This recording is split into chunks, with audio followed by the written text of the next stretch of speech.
Hebrews, Hebrews. This is Prophets of Awakening. It's our Sabbath class, 28th of October, 2023. Uh, we're dealing with our current events, with all that's going on in Israel, and not only that, we'll be dealing with Zerubbabel, uh, continuing the series for the weekend, exposing who Zerubbabel is and bringing out everything that we can to make sure the dots are being connected. Okay. So with that being said, I'm gonna give you an introduction to our channel, which is Prophets of Awakening. You can go to our YouTube channel, the Prophets of Awakening. Check out our videos. It's a lot of information given in the videos, and they will connect dots for you for those who are seeking the truth. And if you like what you're hearing and receiving, I'm asking you to like, share, and subscribe to the channel. Okay, and for those that want to support the channel, you can go to our Cash App at the bottom of the screen and support us that way. Okay, so this is a non-Messianic channel, and by that I mean we deal with the Tanakh, the Old Testament, so-called Book of Remembrance, and the Torah that was given to Moses by the God of Israel, Lord of Hosts, to bring him up to par with all that happened in the world from the time of Adam up until his time, and our laws, statutes, and our commandments. Shalom and welcome to the channel. Welcome to our Shabbat class. Before we get started, we're going to do our normal, which is a moment of silence, our Sabbath prayer. We'll read the Psalms. We'll deal with some current events, a little need-to-know information. Then we'll open it up for any questions or comments about anything that you came across or heard or during these classes. So, and then we'll go into our, discussion, which is about continued discussion about Zerubbabel. Okay. So this moment of silence for the Lord of Hosts and all that He's doing to bring about our prophesied deliverance in these last days. It's coming upon us very rapidly. Oh Lord, we pray into the Lord our God, and we make our confessions, oh Lord, the great and dreadful God, keeping covenant and mercy to them that love thee and to them that keep thy commandments. O Lord, righteousness belongeth unto thee, but unto us a confusion of face as it is this day, to the men of Judah and to the inhabitants of Jerusalem and unto all Israel that are near and that are far off, to all the countries whither thou hast driven us because of our trespass that we have trespassed against thee. O Lord, hear this prayer. Cause our face to shine upon thy sanctuary and our people for your sake. O Lord, open your eyes and incline thine ears to hear and behold our condition. O Lord, hear. O Lord, forgive. O Lord, hearken and do, and defer not for thy own sake. O my Lord, for thy people and your land need you desperately at this hour. Peace be unto you. Okay. With that being said, we're going to read the Psalms. Okay.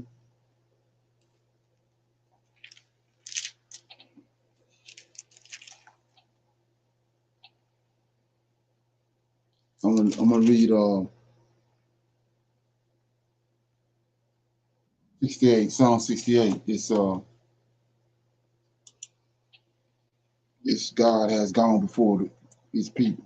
It was to the chief musician, a song of David. Okay. Let God arise, let his enemies be scattered. Let them also that hate him flee before him. As smoke is driven away, so drive them away. As wax melted before the fire, so let the wicked perish at the presence of God. But let the righteous be glad, and let them rejoice before God. Yea, let them exceedingly rejoice. Sing unto God, sing praises to his name, extol him that rideth upon the heavens by his name, Jah, and rejoice before him, a father of the fatherless, and a judge of the widows, is God in his holy habitation. God set it the solitary in families. He bringeth out those which are bound with chains, but the rebellious dwell in a dry land. O God, when thou wentest forth before thy people, when thou didst march through the wilderness, Selah, the earth shook, the heavens also dropped at the presence of God. Even Sinai itself was moved at the presence of God, the God of Israel. Thou, O God, didst send a plentiful rain, whereby thou didst confirm thy inheritance. When it was weary, thy congregation hath dwelt therein. Thou, O God, hast prepared of thy goodness for the poor. The Lord gave the word. Great was the company of those that published it. Kings of armies did flee apace, and she that tarried at home divided the spoils. Though ye have lain among the pots, yet shall ye be as the wings of a dove covered with silver, and her feathers with yellow gold. And when the Almighty scattered kings in it, it was white as snow in Salmon. The hills of God is as the hills of Bashan, the high hill as the hill of Bashan. Why leap ye hills, ye high hills? This is the hills which God desired to dwell in. Yea, the Lord will dwell in it forever. The chariots of God are 20,000, even thousands of angels. The Lord is among them, as in Sinai, in the holy place. Thou hast ascended on high. Thou hast led captive. Thou hast received gifts for me.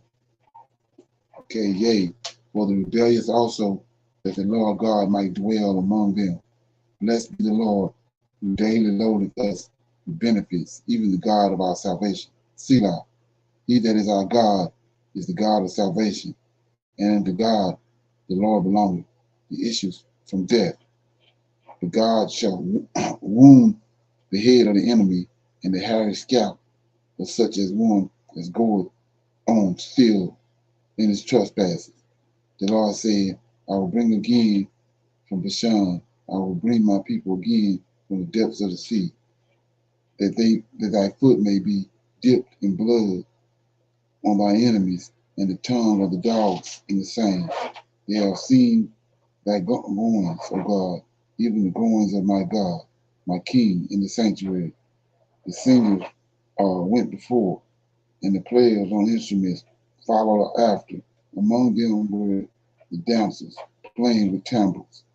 Bless ye God in the congregation, even the Lord from the foundation of Israel. There is little Benjamin with their rulers and the princes of Judah and their council, the princes of Zebulun and the princes of Naphtali. Thy God hath commanded thy strength.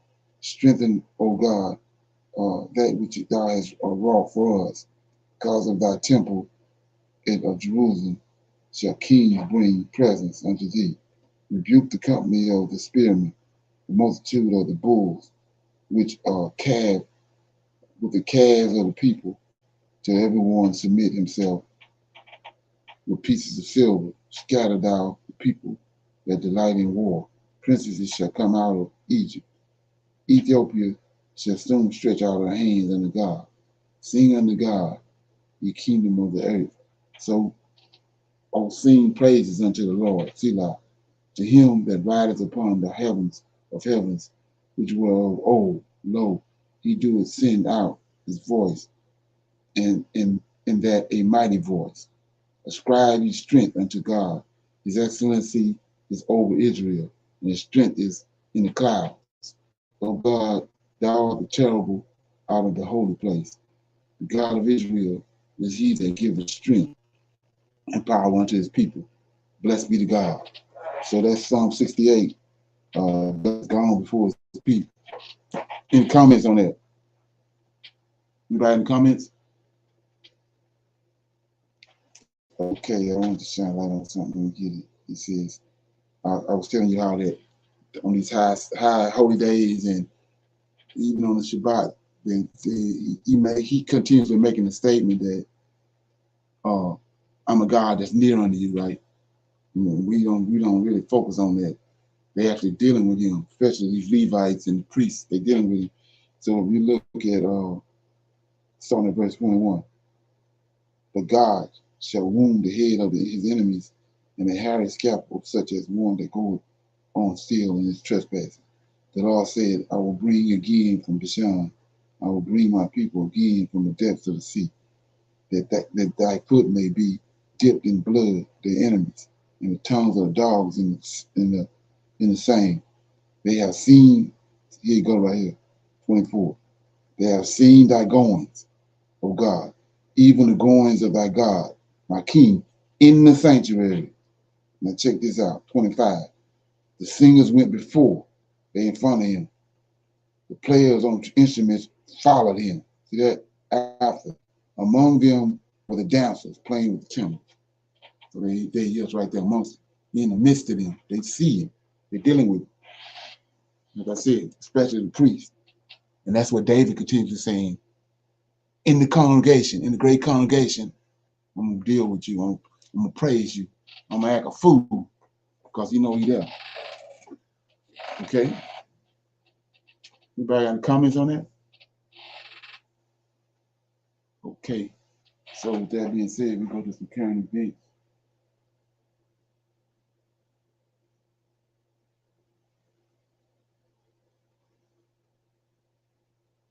If you stop driving at night because of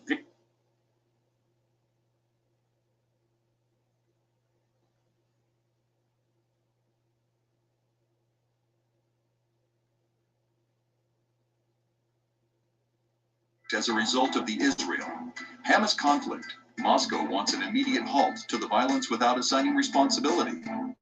Welcome everyone. In today's video, we're going to surprise you. Russia finally joins hands with Palestine. According to President Vladimir Putin, the war began because of the failure to establish a sovereign state in Palestine in accordance with UN resolutions, which he described as a grave injustice. He pointed out that the problem has been made worse by Israel's settlement activities. But before we proceed the further video, if you're new to this channel, remember to go ahead and to hit the bell icon to subscribe, so you won't miss the informative videos we will upload in the future. Russia's cautious stance is a result of its long-standing relations with Israel, the Palestinians, and other regional actors. It also represents the Kremlin's desire to increase its influence in the Middle East by mediating peace. Additionally, Russia attempted to portray the conflict as an indictment of U.S. policy, hoping that they would divert attention away from Washington and its allies' continued military assistance to Ukraine. On Wednesday, October 25, 2023, German Chancellor Olaf Scholz arrives at the cabinet meeting of the German government in the Chancellery in Berlin, Germany. Oleg Orlov, a board member of the International Historical, Educational, Charitable, and Human Rights Society, makes memorial gestures following a court session in Moscow. Russia on Wednesday, October 11, 2023. The German cabinet has approved legislation aimed at easing the deportations of rejected asylum seekers. Orlov, co-chair of the human rights organization Memorial, which won the Nobel Peace Prize, was fined about $1,500 by the court for allegedly discrediting the Russian military in his critique of Russia's actions in Ukraine. A human rights advocate who criticized the war in Ukraine is fined by Russian authorities. On September 13, 2023, at the Vostony Cosmodrome outside the city of Tyokovsky, some 200 kilometers, 125 miles from the city of Blagoveshchensk in the far eastern Amur region of Russia, Russian President Vladimir Putin, and North Korean leader Kim Jong-un shake hands. On Monday, September 25, North Korea denounced South Korean President Yoon Suk-yeol as a diplomatic idiot and a guy with a trash-like brain for using a UN speech to warn about the North's strengthening military relations with Russia. Think tank believes increased rail traffic along the North Korea-Russia border shows Russia is receiving military supplies. What is Russia saying about the war? Putin attributed it to what he saw as the evident failure of Washington's peacemaking efforts, alleging that the U.S. had concentrated on providing financial handouts to the Palestinians while ignoring their core statehood-related concerns. He stressed that every attempt must be made to swiftly terminate the war and encouraged both the Israeli government and Hamas to refrain from targeting civilians, stating that escalation would pose serious concerns. Moscow is making an attempt to keep positive relations with both Israel and the Palestinians, as seen by the carefully calibrated remarks made by Putin and his lieutenants. Dmitry Peskov, the Kremlin spokesperson, underlined the need for Moscow to continue taking a balanced approach in communicating with both sides, adding that it should permit Russia to assist in mediating a resolution. Moscow is attempting to play the role of a potential mediator while simultaneously hoping that the fighting will divert attention away from the Ukrainian conflict and eventually weaken support from the West for Kyiv. Peskov also made fun of Volodymyr Zelensky, the president of Ukraine, by implying that he should be envious of the United States' current need to concentrate on providing military support to Israel. How has Moscow's Mideast policy evolved? Moscow provided the Palestinians and their Arab allies with diplomatic and military backing during the Cold War as they opposed Israel. Following the 1967 Arab-Israeli War, the Soviet Union severed diplomatic ties with Israel. Just before the USSR collapsed in 1991, Mikhail Gorbachev, the leader of the Soviet Union, reorganized foreign policy and re-established relations with Israel, which led to a change in Moscow's policies. Russia's influence in the world declined in the 10 years following the dissolution of the Soviet Union due to political unrest and economic collapse, which prompted the Kremlin to retreat inward.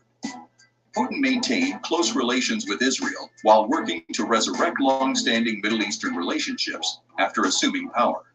Russia joined the United States, the European Union, and the United Nations as one of the 4 mediators in the Middle East, but it was less involved in the efforts than the United States. In order to support President Bashar Assad's administration during a civil war, Moscow teamed up with Iran in 2015 and dispatched troops and bombers to Syria. A longtime friend, Assad was able to regain control of the majority of the country thanks to Russian assistance, which also increased Moscow's influence in the Middle East. How close are Russia and Israel? Russia and Israel have progressively increased economic and other interactions since the dissolution of the Soviet Union and fortified their security ties. Over 1 million individuals from Russia and other former Soviet states have relocated to Israel. This development has been cited by Israeli and Russian officials as a key element in strengthening relations. Even though the Israeli military often assaulted Iranian forces that had joined up with Russian troops in Syria, Moscow's relations with Israel remained solid during Russia's involvement in that nation. Assad's forces shot down a Russian reconnaissance aircraft in 2018 in response to an Israeli airstrike, killing all 15 persons on board. Although Russian and Israeli militaries maintained deconfliction channels throughout the combat in Syria, the incident briefly strained relations. The Russian-Israeli relationship has been put to the test severely by Putin's invasion of Ukraine. Israeli officials have tread carefully. They have expressed sympathy for Kyiv, but declined to arm it. Putin's assertion that Zelensky, a Jew, was actually a neo-Nazi infuriated a lot of Israelis. Early in the conflict, Israeli efforts at mediation were also commended by the Russian president. Israeli Prime Minister Benjamin Netanyahu, in a statement that infuriated Ukrainian officials, justified his government's hesitation to transfer military hardware to Kyiv by highlighting the necessity of keeping security contacts open with Moscow and Syria and expressing concern that the weapons supplied to Ukraine might wind up in Iranian hands. Okay, did anybody catch that? Well, he said that the guy Zelensky over in Ukraine, president, is a Jew. He's Israeli. So why is that so significant? Go back to, I told you that those are Jews, Edomites, Jewish people that was in the land in 70 AD. Israel had left in 143 BC. So when you go back and look at that story, the history of it, how Herod became king of the Jews was he went to Rome. and he prostrated himself on the floor in front of the Romans and asked them for to give him 3 legions to go back to Jerusalem and take over. So what you're saying? Esau got 12 sons.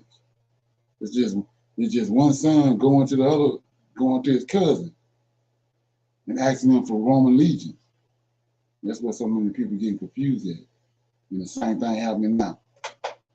They all Edomite Jews. Crossbred Edomite Jews that we're dealing with. Like he just said also, when the nation of Israel was created, you gotta know that Esau intermingled with Cain's seed, which is Japhet. So they became one people. They started intermingling. So when Israel became a nation, the fake nation of Israel in 1948, they had Jews, like he just said, came out of all those countries in NATO. They start flowing out of, I think he mentioned 9 million after 1948 flowed into Israel. They coming from these countries, out of Poland, all the NATO countries. And that's where everybody getting duped at.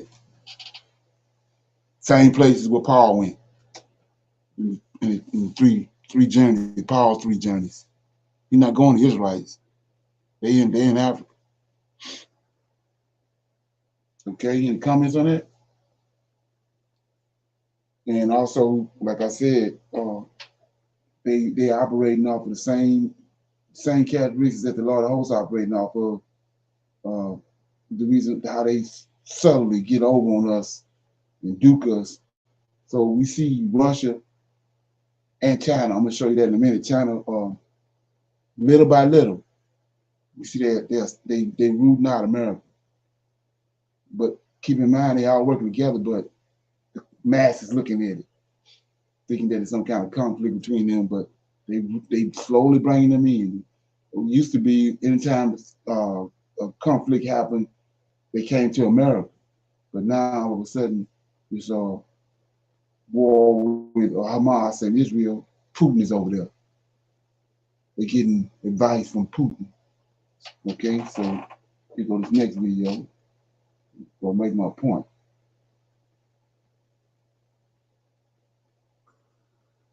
Okay. So One video.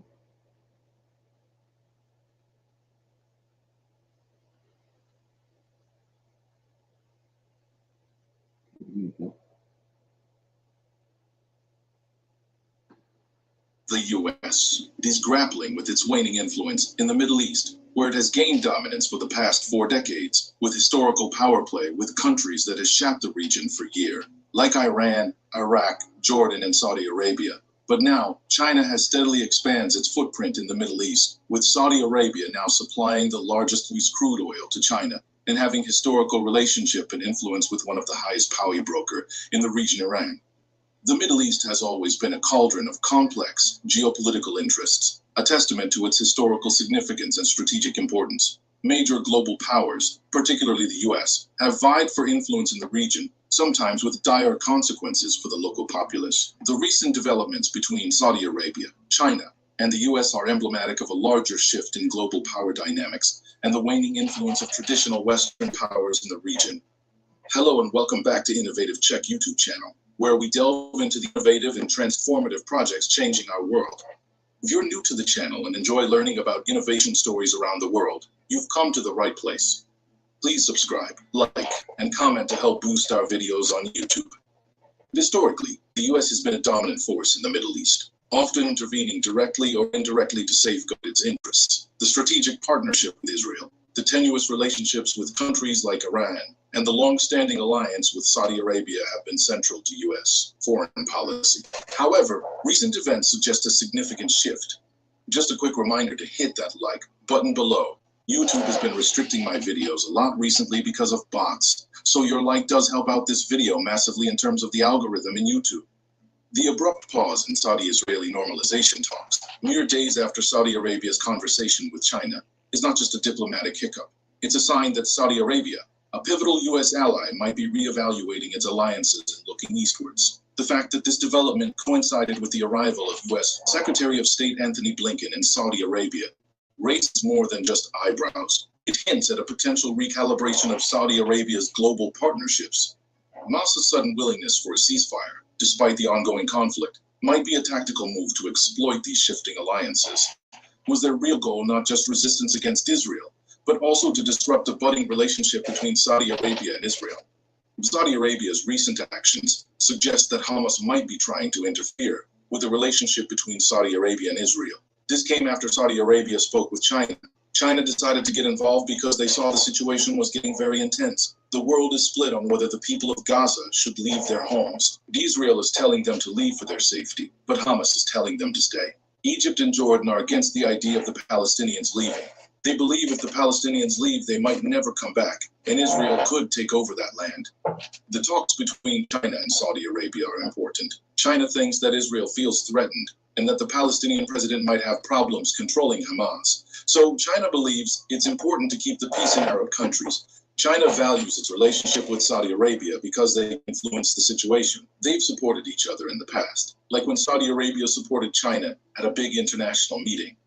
Well, China believes in a solution where Israel is safe, but the Palestinians also get their own country. Saudi Arabia agrees with this. The U.S. had asked Saudi Arabia in the past to delay the Palestinian state idea. But with the current conflict, it's clear that this won't be easy. This doesn't mean the U.S. past efforts failed. It's just a complex situation. China's entry into this equation is a game changer. Their decision to actively engage with Saudi Arabia is a clear indication of China's growing ambitions in the region. China's Belt and Road Initiative, a massive infrastructure and investment project spanning several countries, has already increased its influence in Africa and parts of Asia.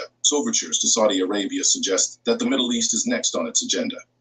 The U.S., for all its military might and historical presence in the region, seems to be on the back foot. Its attempts to sideline the Palestinian issue in Saudi-Israeli talks seem to have backfired. Furthermore, its efforts to counter China's Belt and Road Initiative by proposing its infrastructure plan and wooing countries like India appear half-hearted and lacking in substance. While the U.S. remains embroiled in internal divisions and conflicts with allies, China is quietly and systematically expanding its global reach.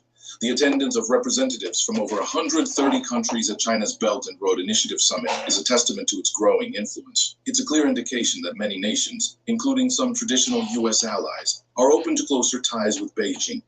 This geopolitical chessboard, the moves and countermoves of global powers, have profound implications for the people of the Middle East. The Palestinian issue, a long-standing and emotive topic, remains unresolved. The recent events, including Saudi Arabia's changing stance, the U.S. miscalculations, and China's rising influence, suggest that the road to peace and stability in the region is more convoluted than ever. The U.S. needs to introspect and recalibrate its Middle East policy. Relying on historical alliances and past strategies might not suffice in this new world order. It's a world where China is not just an economic powerhouse, but an influential player in global politics. The stakes are high and the outcomes uncertain. As the sands of Middle Eastern politics continue to shift, the world watches with bated breath, hoping for peace, stability, and a fair resolution to long-standing issues. If you are enjoying this video so far, please don't forget to subscribe, share the video, and comment. Whining for decades, the U.S. has been deeply entrenched in Middle Eastern affairs, and its strategies have often been characterized by short-term goals rather than a long-term vision. The Iraq War is a glaring example. Initiated under the guise of eliminating weapons of mass destruction, the war ended up destabilizing the entire region, giving rise to extremist factions like ISIS and exacerbating sectarian tensions. Similarly, the U.S. once involvement in Afghanistan, while initially targeting Al-Qaeda, became a protracted conflict with the Taliban, draining resources and yielding questionable results. The recent hasty withdrawal from Afghanistan, leaving the nation in turmoil and under Taliban control, underscores the inconsistency and lack of foresight in U.S. policy. The U.S. stance on the Syrian civil war, its vacillation between supporting rebel factions and opposing the Assad regime, further Mueller's position in the region. Meanwhile, Russia and Iran capitalized on this indecisiveness, bolstering their presence and influence.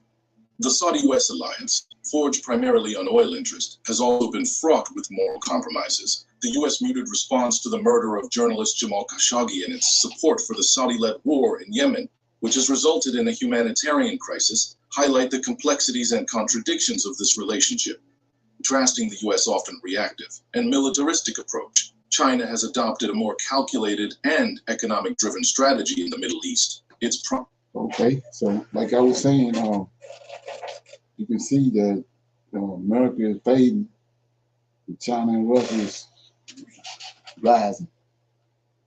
And like I said, it's only a matter of time for it's going to be evident that America is no longer have any influence in nothing on the world. That's what we can see it happen.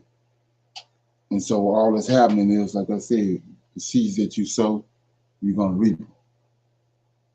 And they call themselves, they've been manipulating the world and manipulating countries for thousands and thousands of years, thinking that they was elite when it comes to that, not knowing that the Lord of hosts have way more skills in manipulating people than they ever can imagine. Okay. So, any comments on that?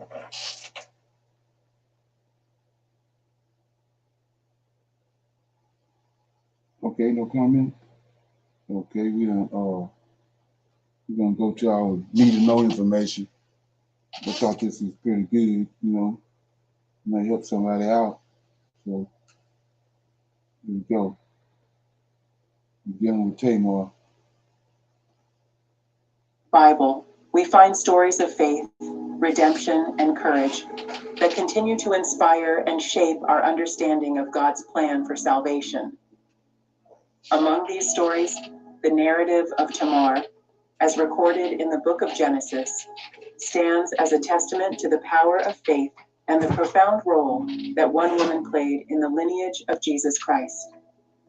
Tamar's story unfolds against the backdrop of the ancient land of Canaan, a place filled with patriarchs and matriarchs, where the promises of God were handed down from generation to generation. Tamar, however, was not an Israelite by birth.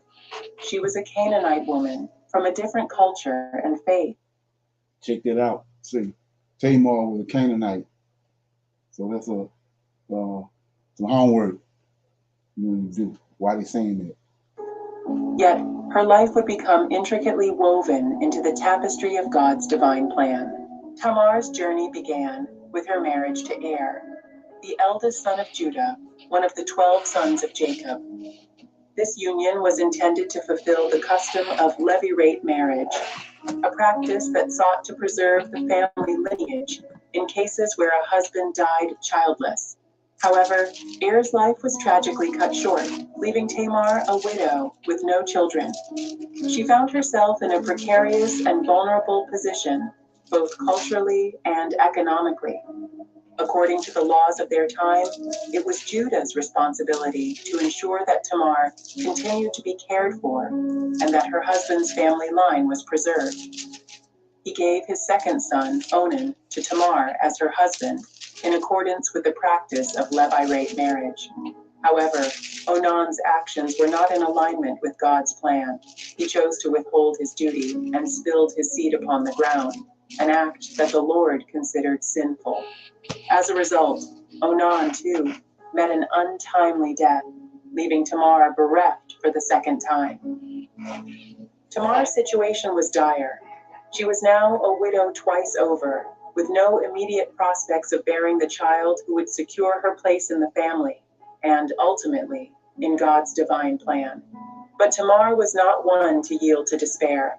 Her unwavering faith in God's promises and a deep determination to fulfill her role in the divine plan fueled her resolve. It was at this pivotal juncture that Tamar took a bold step, one that would be remembered throughout generations. She decided to disguise herself as a veiled prostitute and take her place by the roadside, a plan that was unconventional and daring, to say the least. Judah, her father-in-law, happened upon her, oblivious to her true identity, and solicited her services. Tamar's actions were not motivated by sinful desires, but by an unwavering determination to secure her right to bear children within the lineage of Judah. As a result of their encounter, Tamar became pregnant. Her pregnancy became evident, and the consequences of her actions could no longer be concealed. Tamar was brought before Judah to face the judgment of her father-in-law. It was at this moment that the profound truth of her faith and her role in God's plan was unveiled. Instead of condemning her, Judah recognized his own culpability in the situation. Genesis 38:26, NIV, describes this turning point. Judah recognized them and said, "She's more righteous than I, since I wouldn't give her to my son Shelah." And he did not sleep with her again. Judah's admission of Tamar's righteousness and his acknowledgement of his own shortcomings is a pivotal moment in the story. The culmination of Tamar's faith and courage came with the birth of her twins, Perez and Zerah. Among these sons, it was Perez who would play a crucial role in the lineage of Jesus Christ. Through the descendants of Perez, the line of Judah continued, ultimately leading to the birth of King David, and ultimately to the long-anticipated Messiah, Jesus Christ, the Savior of the world. Tamar's story is a powerful illustration. Still got about 2 minutes, but I wanted to shine light on that right quick before we get away. So the angel came in. The angel came in, right, and overshadowed Mary. Joseph never had no dealings with her. So why in the hell are you telling me this? That these two boys, how they tied to Jesus. When the angel came, overshadowed Mary. And this genealogy right here had nothing to do with Jesus. Okay? Of God's ability to bring beauty from brokenness. Her actions were both audacious and unorthodox, but they were motivated by a deep trust in God's promises and an unwavering determination to fulfill her role in his plan. She serves as a testament to the extraordinary power of faith and the profound impact that even the most unlikely individuals can have in the unfolding of God's redemptive story. Tamar's story stands as a reminder that God's plan for salvation is all-encompassing, extending his grace to individuals from diverse backgrounds and walks of life. Her narrative underscores the enduring power of faith and the remarkable ways in which God can work through imperfect choices and complex circumstances to bring about his perfect will. This story, as recorded in Genesis 38, invites us to reflect on the enduring power of faith and God's ability to bring beauty from brokenness. Okay, so like I said, I played this for a reason. It's a lot of meat in it, but first of all, the name of the video is you go to YouTube, is The Faith of Tamar. So what I'm doing is you can go back and listen to it, and we're gonna discuss it again tonight. It comes after Shabbat, but the point is, they said that this story right here was linked to Jesus. Then they also said that Tamar was a Canaanite woman, right? So my point is this, so check that out and then we'll discuss it. Keep some homework. We'll discuss it this evening. You gotta read the story. Like I said, watch the video and read the story. So with that being said, I'm gonna open it up for some Q&A. Anybody have any questions or comments about anything from last night or during the week or from doing their research? Do you have any comments or questions about anything before we go into the lesson?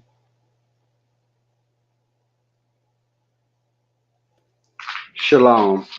Okay. Didn't Tamar have twins from her father-in-law? Yeah, exactly. She had twins, and but since he was the son of Jacob, they had the bloodline. Right. The bloodline go through the male. Right. Okay, because I mean, through time, it never really, to me, said any more too much about them. This is the first time I heard that about Jesus coming through them. So that was the first time I heard that. Right. Well, see, that's the thing about this whole thing with New Testament is we was brought into that when we was born into the New Testament, but we don't really know the intricate the golden cords that tie you to Christianity. Like I said, with Zerubbabel, that's who the Messiah is in Daniel 9:25, not Jesus. But we don't know. That's the cord. They went there to Daniel 9:25 to plug him in there. That's not him. When they concocted him over at the Council of Nicaea, they had to go back and find a way to put him in the Old Testament. So they went to these different places, plugging him in there. But now Right. we at the end of time, we see that ain't none of him. Right. And Zerubbabel was in the lineage of David, so that puts him in that messiahship. Right, exactly. Right. Okay. Because Okay. Messiah is the Lord of hosts had those Levites to make an ointment, an oil, to anoint them, a special oil to anoint those men with. That's what it means, anointed one. Messiah Yes, also. sir. Yeah, okay. But other than them just trying to exert Jesus' lineage through these two young men, it never was nothing else about them other than she had these twins from her father-in-law because he didn't give her that last son as a husband. Right, exactly. Right. But that's the Gentile side of the story. But when you understand our culture and how the Creator operates, he's dealing with Israelites. So he wanted. We know that Judah is the number one tribe. That's what David came through. So he wanted a pure race. So Tamar is the Israelite. Those other boys that Judah had was mingled with a Canaanite woman. That's why he killing them. So then, in order to bring forth the seed that he wanted, he ended up causing Judah, that's an Israelite man, to interact with Tamar, an Israelite woman. That's how you get Judah. That's the Hebrew side of it, the Israelite side of it. Thinking like a Hebrew. And then Judah actually mother was Lear's handmaiden. Right. Exactly.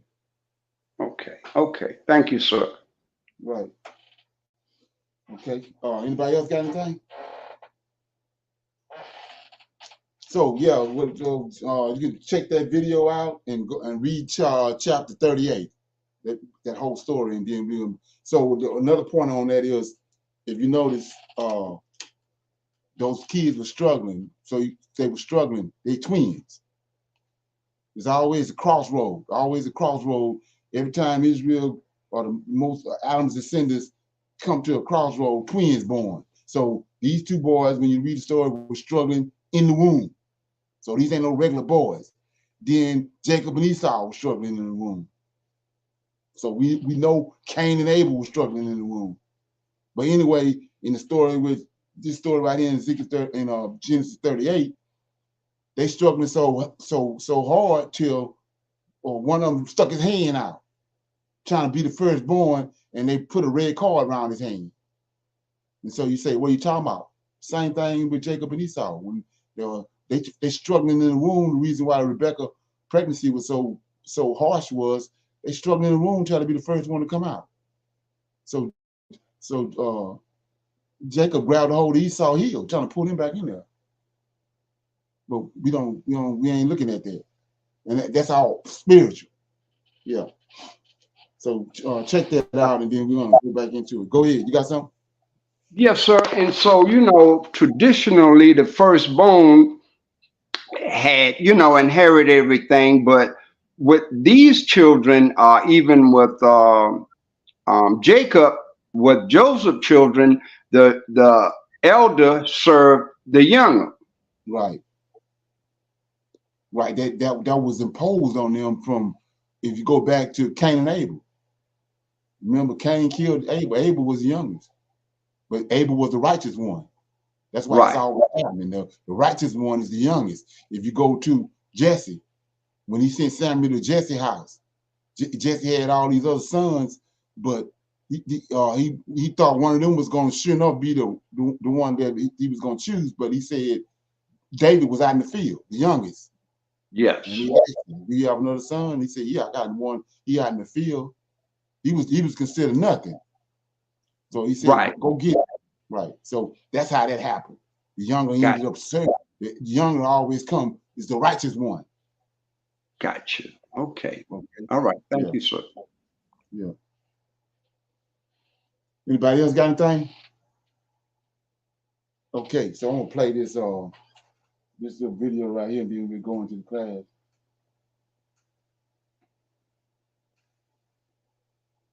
Coming up to around 3 weeks into this new, what some people are calling the Palestinian War of Liberation. What is the future of this conflict?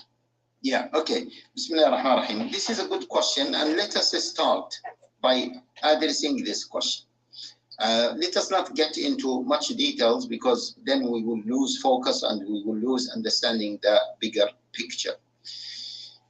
I think, and it is evident, that the Israelis, the Israeli terrorists, they have set for themselves two goals, or targets, as some people say. The first one is to free all the captives or all the prisoners of war that were taken by the Palestinians or by Hamas, as they say. And the second one is to destroy Hamas completely. I believe, yeah, and I think everyone believes, and even maybe they believe, and the ex or the previous defense minister, he also believes in this. Many commentators believe that these targets are impossible, but they don't talk about it openly because they don't want to put the Israeli occupation in a very difficult situation. Let us imagine, okay, let us imagine that they have achieved these targets. Yeah, let us imagine first that they have achieved these targets, and the second scenario, it is, let us imagine that they cannot achieve those targets. So let us start first of all with the bigger possibility that they cannot achieve those targets. For the Israelis, anything below these two targets is considered to be a defeat in front of their people, a defeat in front of the, as they say, the international community, a defeat in front of America, in front of Europe, because, oh, we are one of the superpowers, we have the fourth strongest army in the world, and we were defeated by just thousands of unarmed people, not even in front of an army. Okay, and in front of Gaza, that maybe the area of Gaza is just 1/4 of London. Okay, so they will be defeated. The second, if they come across as defeated, then Hamas and the Palestinians will have the upper hand. They have the captives, and they have the public opinion in almost the entire world. Yeah, even in America, there were reports that there was a shift in the public opinion in England, in Europe. So Hamas will have the upper hand because it will come across as if they were victorious. And they have the captives, and now then they can negotiate with the occupation on what to get for the captives. Now let us imagine, yeah, this in brief means that so far the Palestinians are winning the war. Okay, according to this interpretation or this narrative or this option or this scenario, sorry. Surrounding Gaza and south of Lebanon. The illegal settlements. Yeah. They were in. Also, they said that the economy is down because there is no schools, no businesses. Big businesses are shutting down, even airports. Okay, most of them are not operating as they used to be. I Now, read that the credit rating of the Israeli entity, the now, Zionist yes, entity, yes, is yeah, about to be downgraded yeah. as well. In fact, their shekel, yeah, their currency, is now 30 to 35% less than before. Okay, so the point is they are suffering. How long are they able to manage? Later on, now there are many reports about their army, and especially the reserved army. They are unable to continue because they've been waiting for the ground offensive, and they are unable to do it. Okay. So basically, in a conflict like this, the Palestinians merely existing is enough resistance to and is Yes, success. that is the point. That is the conclusion. The sabr, subhanallah, as Allah Jalla wa Ala says, Ya ayyuhalladhina amanu sabiru wa sabiru wa rabitu wattaqullaha la'allakum tuflihun. And as they used to say, innama sabru, innama nasru sabru sa'a. Just by continuing, resisting without surrendering, at the end you will win. Okay, in situations like this, as you said. Okay, now let us imagine that they wiped. Let us imagine the worst scenario. Okay, they wiped Gaza, they wiped Hamas, they wiped. We need to look at something else. What is the future of the relationship between the West and Islam? How do you see this conflict? So now, see, in fact, the way I see the conflict, it is a conflict of civilizations. It is not a conflict between the Palestinians and the Israelis. The Israelis were supported by the entire world. Biden went, and his foreign minister went, and whoever went, and they sent the two biggest aircrafts. And then after that, Macron went, Rishi Sunak went, and many other countries sent their delegates and showed their support. Canada, some countries, even India. Japan, all the US allies. US allies, and even some of them, I don't know whether they were allies or not. But so what I got out of it was this conversation, listening to it was, it's like a crusade. It's like the third crusade to me, because like you said, you thinking one thing, but they actually attacking the Muslim. It's the Christianity and the Jews against the Muslims, just like Albert Pike had said. This is the last war, the Third World War, in order for Israel to emerge as a ruling power in the world, they were going to pit Islam against Christianity. That's what we're looking at. Any comments? Shalom. So by you saying that, it brings to me and my thoughts is that they're trying to keep Christianity alive and well with the JC, and if they can knock down that, then the West is strongly on JC, and that's why they went to all these other countries, I'll say, entering it into all of them so they can, have a strong belief, and he is the so-called Messiah who's coming back. Right. According to the version that they didn't concoct, the end time version, they playing that out. Like for example, it tells you in the Revelations that the whole world gonna come against Israel. Well, look at what's happening. They make it look like the whole world is against Israel when they write it, when they do their little when the media comes on. It's this big old thing about Israel constantly being bombarded from all angles, constantly being attacked. But that's not the narrative in the prophecy. The prophecy was that when they came back in 1948, when they came back, it's supposed to be in peace. The lion was going to lay down with the lamb. The whole world was going to be peace. But it's the total opposite. That's the way it ain't working at. You make the people. Okay? Yes, sir. Because it is, they're doing it falsely, trying to make a lie a truth, and it will never work. Exactly, right. Because they're not the ones. Right. Yes, sir. Oh, I apologize. Now go ahead. Yes, sir.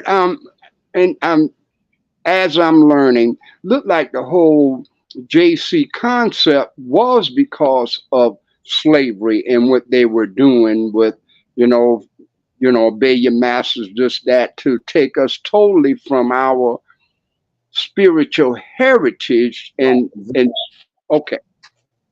Yeah, that's Okay. what it is. Like I said, when you look at it, look at the animals that he told us was unclean, that we defile ourselves with. They done brainwashed us thinking that we can eat those things. But the pig, the swine himself, he's not from America. They brought him over here with us on the boat. All these unclean animals, they ain't from here. They brought them here, and that's what they was giving us on the plantations. All these Yes, constantly defiling ourselves. yes, sir. So, And I apologize. And everything that's being said about Israel, what they're doing to the Palestinians, is just an echo of what has happened to us. And exactly. and so I said, ooh, okay, I'm listening. Thank you. Exactly. Right, you right. Okay. Anybody else got anything before we go into the class? Okay, yeah. So like I said, this was I had said 3 or 4 months ago, but about Zerubbabel, but now we're here, so I decided to go in this weekend, call it the Zerubbabel weekend. We dealt with it on the women's line. We dealt with Zerubbabel last night on Clubhouse, and we're gonna deal with it right here, and then we're gonna close out tomorrow for the people that don't know. At 4 o'clock, we're gonna close out with Zerubbabel, the grand finale. But anyway, so what I'm doing today is I'm gonna go into a couple of PDFs or whatever and uncover some more information on Zerubbabel to cement this the understanding of who he is and how he the role he played and how that is him in Daniel 9:25. Okay.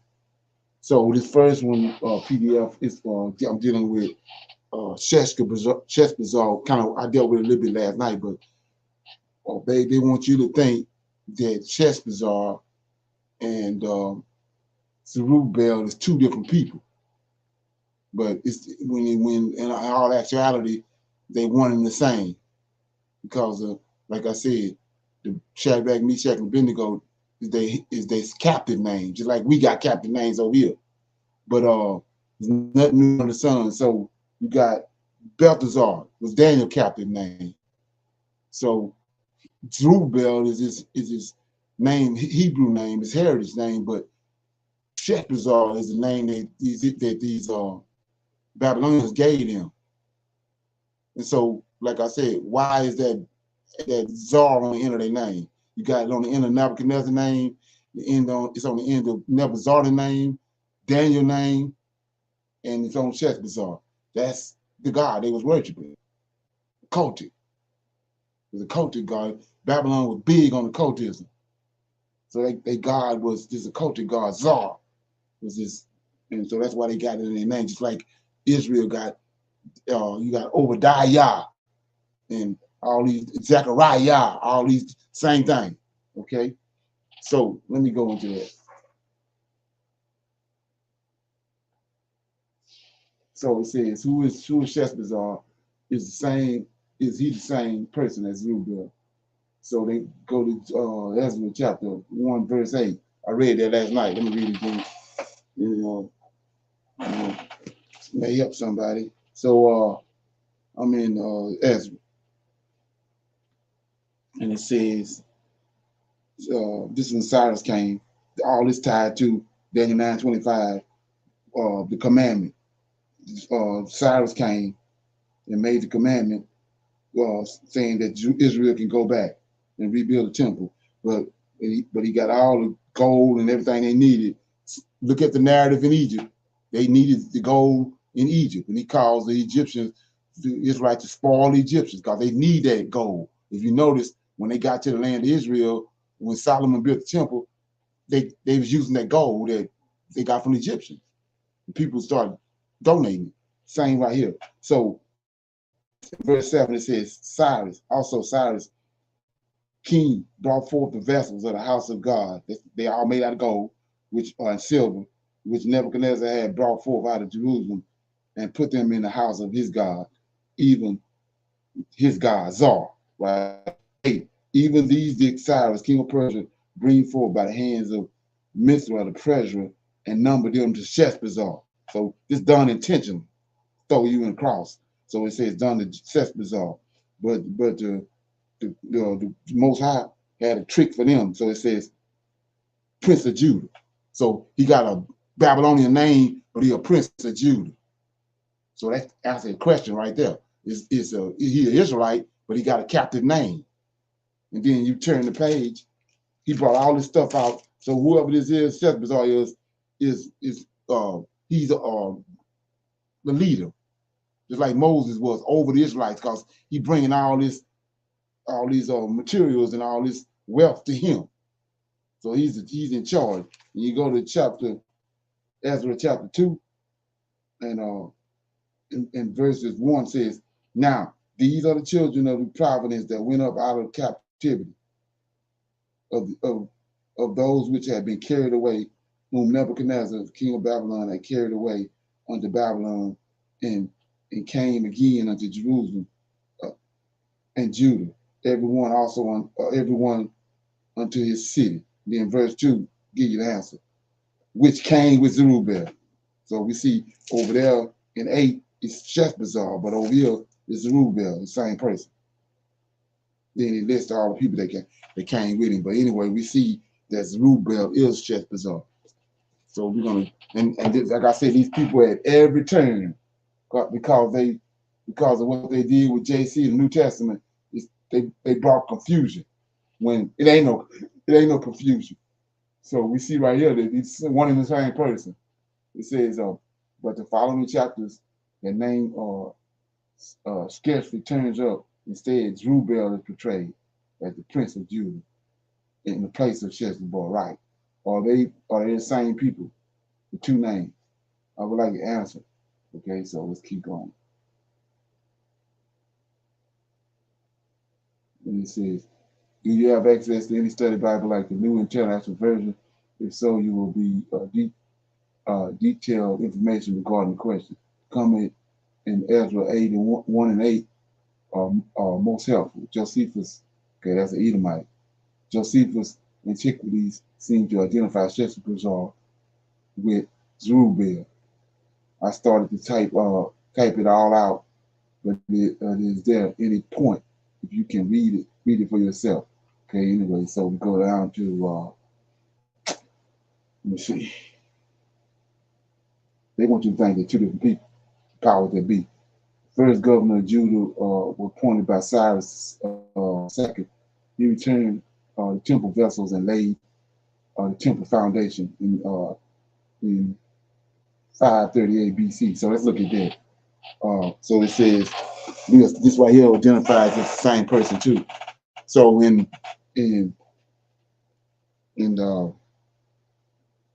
like I said, all these minor prophets, you have to understand what came out.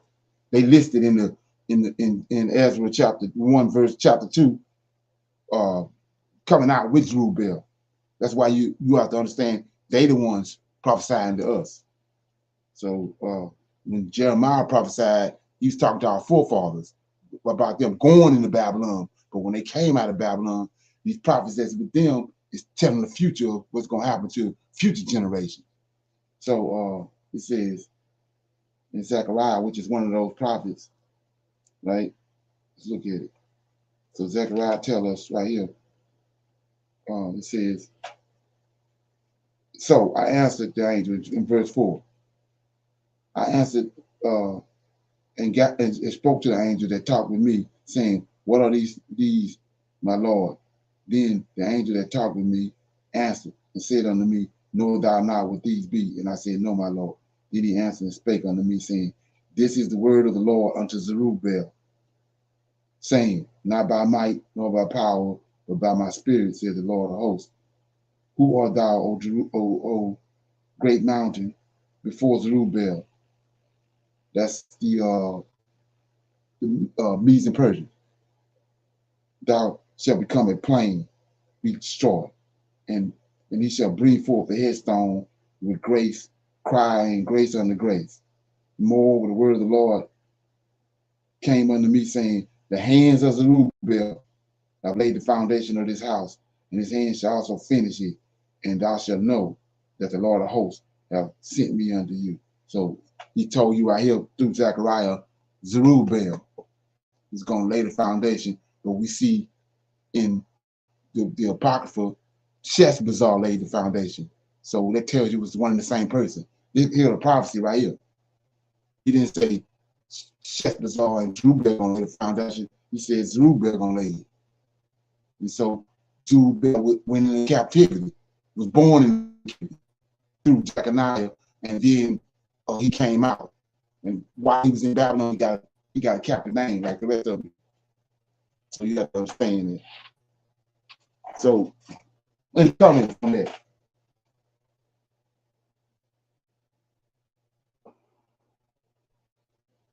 So it says Sheshbazzar and Zerubbabel were actually the same person. Okay.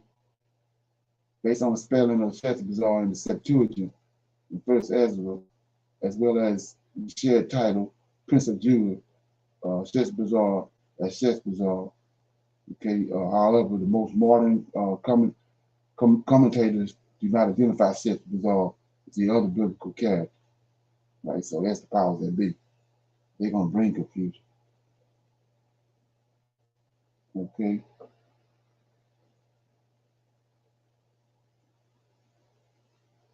Okay. Yeah. Nobody have any comments on that? Okay. So I got one more before I close out. This right here was pretty profound to me.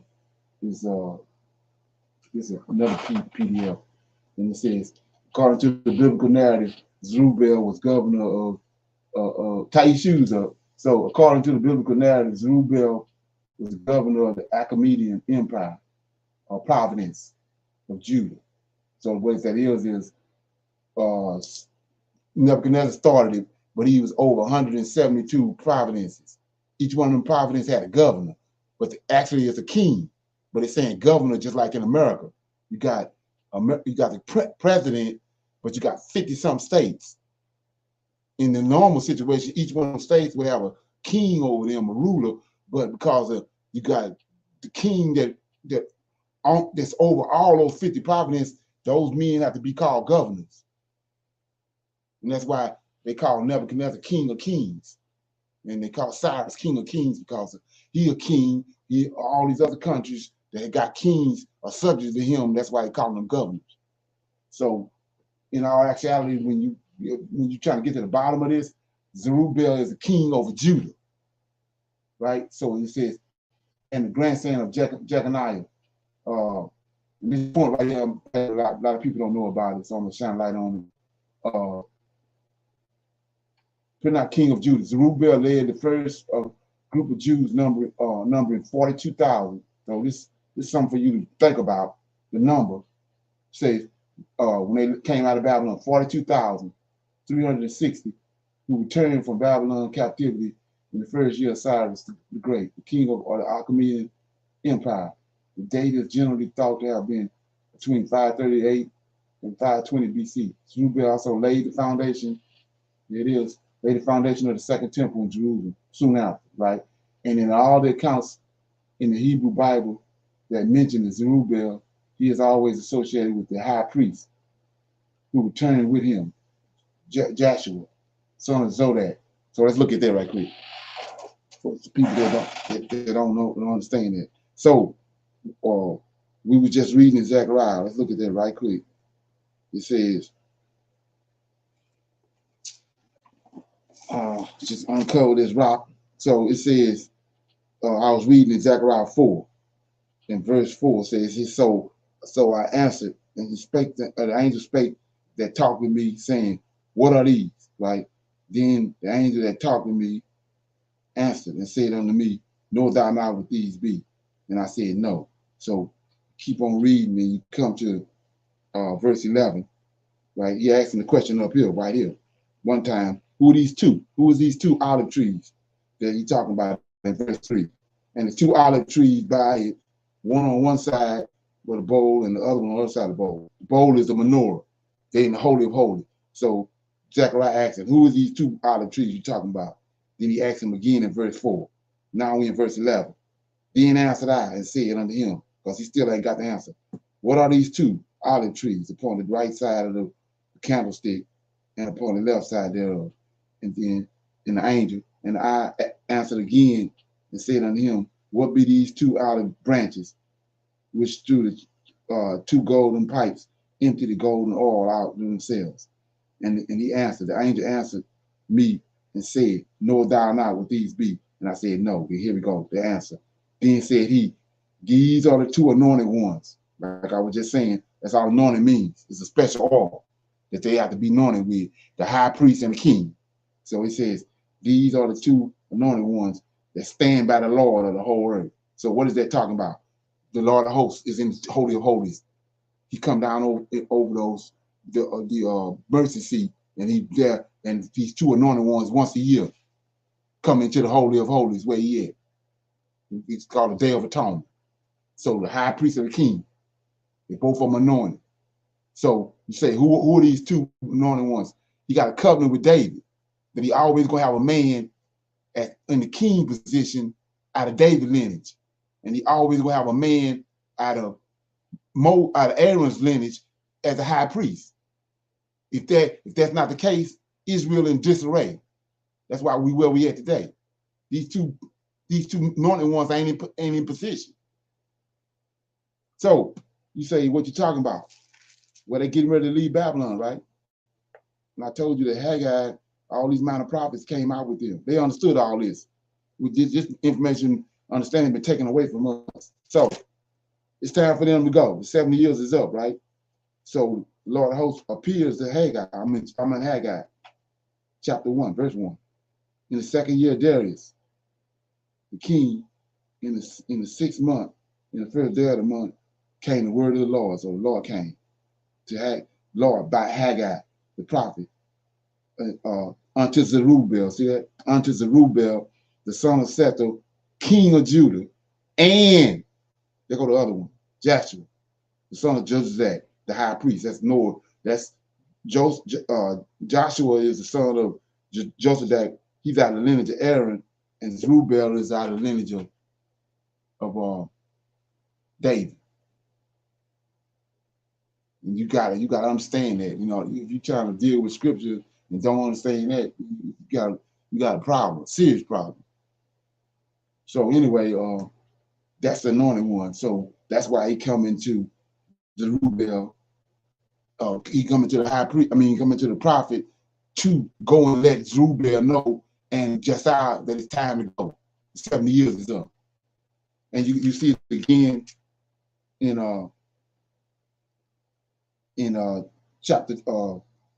It says, in the 7th month, in the 21st day of the month, came the word of the Lord by the prophet Haggai, saying, speak on now to Zerubbabel, son of Sethel, king of Judah, and to Joshua, the son of Josiah, the high priest, and to the residue of the people. That's why it's saying that it's going to always be there. So my point is this, basically being that we right here, he says in verse 2, Haggai chapter 2, speak to Zerubbabel, son of Sethel, governor of Judah, right? That's one man. And to Joshua, the son of Josadak, the high priest, and to the residue of the people. So we see right there, that's two men, right? So let's go to Isaiah 44, verse 6, right? And look at that. This for the nut buckets, okay? 44. It says, verse 6, thus said the Lord, the King of Israel, and his Redeemer, the Lord of hosts. I am the first, I am the last, and besides me, there's no God. So how can you continue to keep on saying the Lord thy God is one God? He's just telling you right here, based on, like I said, intellect. He says, thus says the Lord God, King of Israel, and his Redeemer. So the Redeemer is the Lord of hosts. So this is where it's established at right here. The Lord of hosts ain't Yahweh. So go back to Haggai right quick. And let's look at this. It says, okay, chapter 1 says, in the second year of Darius king, in the 6th month, in the first day of the month, came the word of the Lord by Haggai, the prophet, unto Zerubbabel, Zerubbabel, the son of Sethur, king of Judah, and Joshua, the son of Josadak, the high priest. Then verse 2, thus speaketh the Lord of hosts. See that? He ain't Yahweh. Thus speaketh the Lord of hosts, saying, this people say the time is not come, the time that the Lord house shall be built. So we see right here who the Lord of hosts is. And when you go to Isaiah 44:6, he's the Redeemer. Yahweh the Creator. They working simultaneously, hand in hand. So like I said, when you understand that, that's why he brought Joseph to second in command. Because that's where he ruling from. That's why he brought Mordecai second in command. He brought Zerubbabel. I told you, we dealt with that story last night about the bodyguard. And Zerubbabel won the contest. And Darius made him second under him, put a chain around his neck. Just like Artaxerxes put a chain around Mordecai's neck and put a ring on his finger. Pharaoh put a chain around Joseph's neck, put a ring on his finger, and had him doing all his bidding. He the king, but Joseph doing all the bidding. Artaxerxes the king, but Mordecai doing all the work. Zerubbabel the same way. Okay. So anyway, it says in this article, it says in all of the accounts of the Hebrew Bible that mentions Zerubbabel, he is always associated with the high priest who returned with Joshua, son of Zodak. Together, these two men led the first wave of Jews, refugees, returnees from exile, and began to rebuild the temple. The Old Testament theologian John Kessler does describe the region of Judah as a small province that contained land extending 25 kilometers from Jerusalem and was independently ruled prior to the Persian rule. So let's look at this. This is where it gets this big right here. So we worrying about how many people gonna leave now. So we see the temple in Jerusalem when Zerubbabel built it, they started crying. It was people that came back that had lived through the Babylonian captivity. They had seen Solomon's temple. They saw how minute the one that Zerubbabel built compared to Solomon's temple. They started crying. Some were rejoicing, but the crying was heard in the morning. Moaning was heard over the rejoicing because they seen that they had been reduced. Temple wasn't nothing compared to Solomon's temple. So we see right here how many. When you look at that and see how it worked, how many you think leaving here? It's going to be significantly reduced. What you think you're going to do? Well, you think you're going, you ain't going. So anyway, it says, appointed by Darius the Great, Zerubbabel was governor of Yahudah province. So it's 172 provinces, and he made Zerubbabel governor over the Yahudah province. It was after this appointment that Zerubbabel began to rebuild the temple. So this the reason why I'm saying this so big was it was a glitch for me, but it cleared up right here. Because between the two, Nehemiah and Zerubbabel, both of them came back and both of them called governors, right? So check it out. Appointed by Darius the Great, Zerubbabel was governor of the Yahudah province.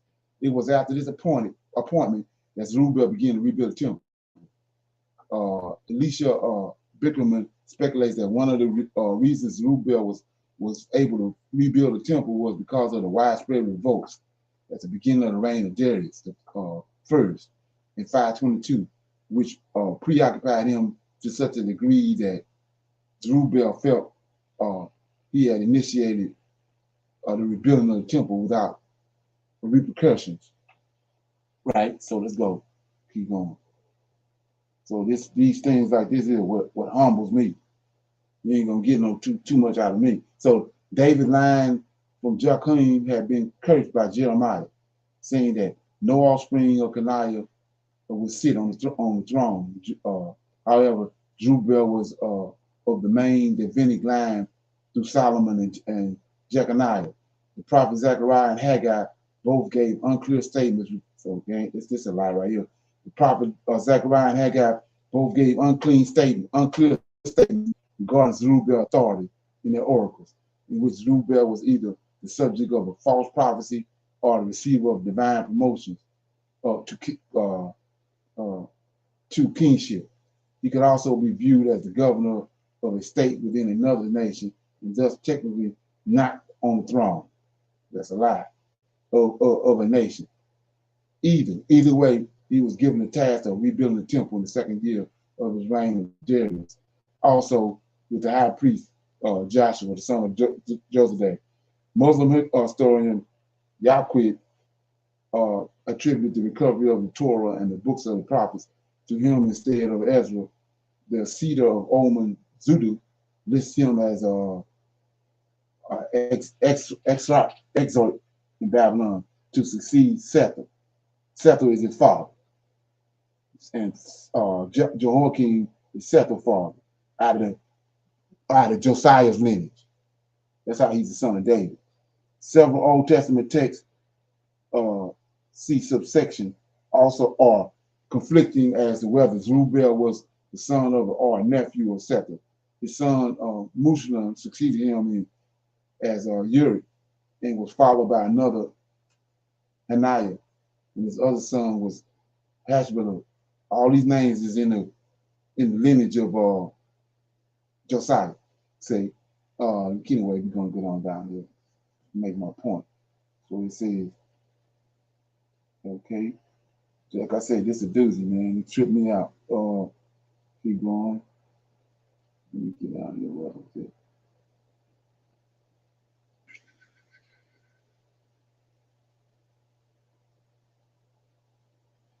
Okay.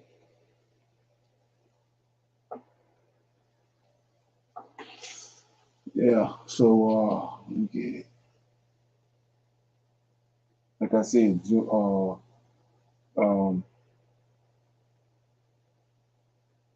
yeah, here you go. So it's Zerubbabel is called governor and Nehemiah called governor, right? So I was like, okay. And then we know the first when the 70 years was up, Zerubbabel came out first with Josiah and went back, started building the temple. Nehemiah came back after him. Both of them called governors, kings of Judah, right? So he says, according to the book, and that was that was a glitch in my head, knowing that the Lord of hosts is gonna fix it. But it says, according to the book of Ezra, chapter 2, Zerubbabel returned to Jerusalem in the first wave of liberated exiles under the decree of Cyrus, right? Nehemiah came back under the decree of Artaxerxes, 530 ABC. The mention of Zerubbabel in the book of Ezra permanently serves the purpose of describing the return of Judah following the exile from Babylon and the construction of the second temple. According to the author of the book of Ezra, when the seventh month came, Josiah, son of Joseph, along with his fellow priests, and Zerubbabel, son of Sethur, with his colleague, set to work to build the altar of God in Israel, right? In the second year after they came to the house of Jerusalem, Zerubbabel, son of Sethur, and Josiah, son of Joseph, began to work. Okay, here we go. It says, okay, in this this passage describes how Zerubbabel was part of a group who began to build the second temple of Jerusalem, according to the book of Ezra.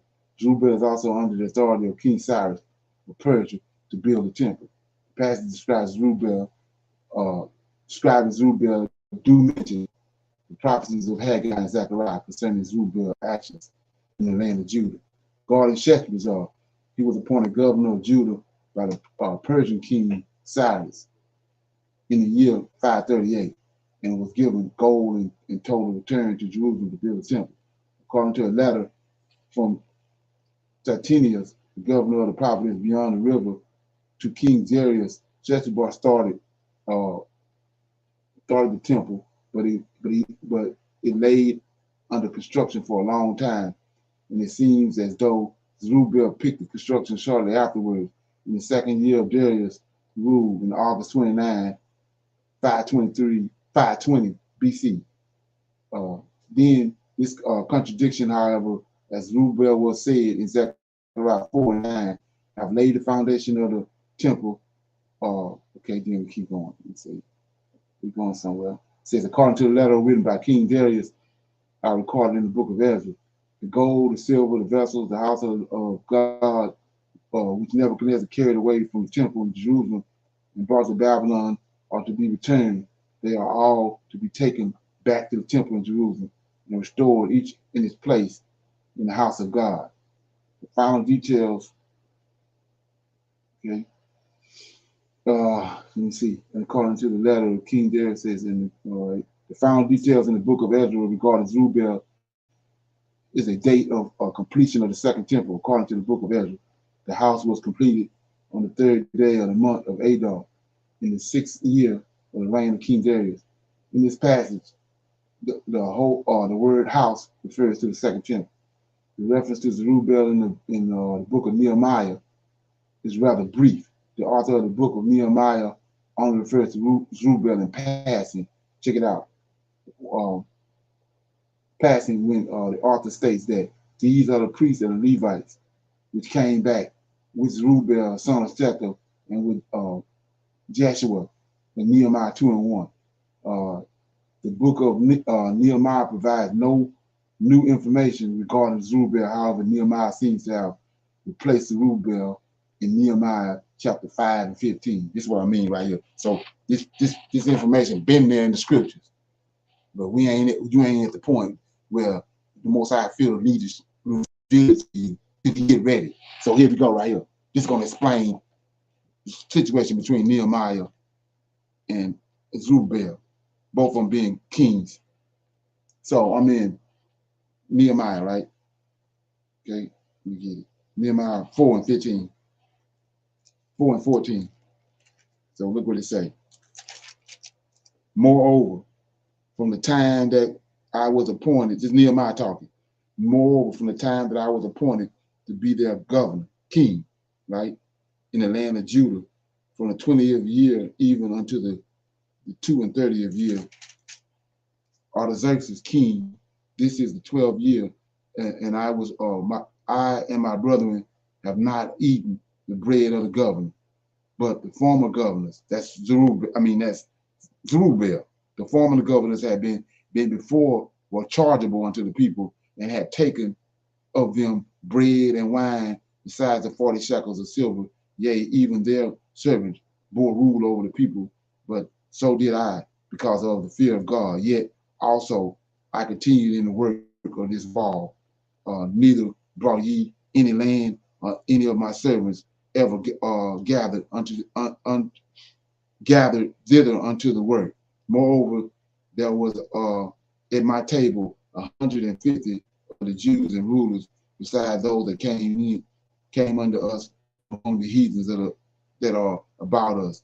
Now that which are prepared for me daily was an ox, 6 choice sheep, also fowls were prepared for me, and once in 10 days a store of all sorts of wine. Yet for all this required, not I, the bread of the governor, because the bondage was heavy upon the people. Think upon me, my God, for good, according to all that I have done. So right here, Nehemiah took over from Zerubbabel. Evidently, Zerubbabel died, and Nehemiah took over right here in verse 15.